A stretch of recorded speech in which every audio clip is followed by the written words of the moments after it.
Hey, it's Brad with Backcountry Skiing Canada, and today we're going to talk about the Jobe Neva Aero 12.6 paddleboard. So this is a touring focused stand-up paddleboard.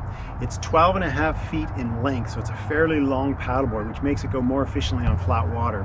It's also 30 inches across, so it's fairly narrow, and 6 inches of thickness, so it's a fairly thick paddleboard, which will give you great flotation. This board only weighs 9.1 kilograms or 20 pounds, so that's about 2 kilograms lighter than the average paddleboard, especially for something as big as this. So the lighter paddleboard's easier to transport, just all around a better thing. The Neva uses a heat bonded technology and cross-stitching or X-stitching construction. So what Jobe did was they added extra PVC layers on the top and they heat bonded those together. And that, in addition with the X-stitching, makes it a lighter, stiffer, stronger, and more rigid paddleboard. So most drop stitching is vertical. What Jobe did was they crossed those stitches, so now you've got more lateral support there and a much more rigid paddleboard. So again, a good thing. The inflation rate on this paddleboard is 20 psi, which is about 5 psi more than the average paddleboard. So it's a lot stiffer because you've got more air pressure in there, more rigid board. Again, a good thing. The weight capacity on this board is 150 kilograms or 330 pounds, which is pretty impressive. That can carry a lot of gear. So for a lake board, being able to carry 330 pounds, I'm 180, that gives me about 150 pounds worth of extra gear. You can put a dog, a cooler, a child on there, big pack of gear with tent and food for a weekend away on the lake, which is really ideal. As you can see on the top deck here, we have 2 bungee tie downs, front and back, so you can lash lots of gear on here. It's got a neoprene handle here that I'm carrying it with. And then you can also put the paddle in here. If you tuck the paddle under the front bungee, there's a little Velcro attachment here, and now you can carry both at once. So a really nice little innovation by Jobe, putting that little piece of Velcro on there to be able to carry things together. Makes it a lot more efficient when you're going to and from the car. Also, we've got a D-ring front and back for tying up when you go to shore. It's got a Halke Roberts valve on the back as well for inflation, and it's got this EVA non-slip foam deck for paddling to make it a little more comfortable. So as I said, this is a lake board. It's meant for paddling and touring on the lake. It's got a 9-inch rocker on the nose though, as you can see, and nothing on the tail, fairly flat tail. So this will allow you to surf waves on moving water if you have to. It's not ideal for that because it is a long board and hard to maneuver, but it also floats over the water and any ripples. It's not a displacement hull that pushes the water out of the way. This glides over top of it. So it's very efficient for paddling. And as I said, it could do mellow river trips as well if you wanted to.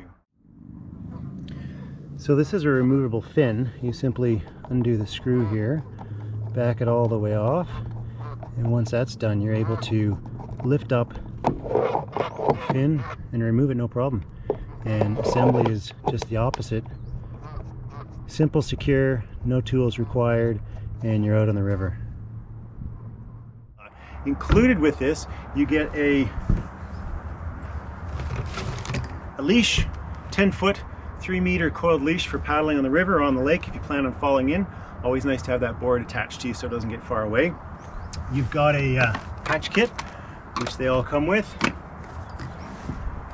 You've got a dual action pump here, high pressure pump for inflating the board.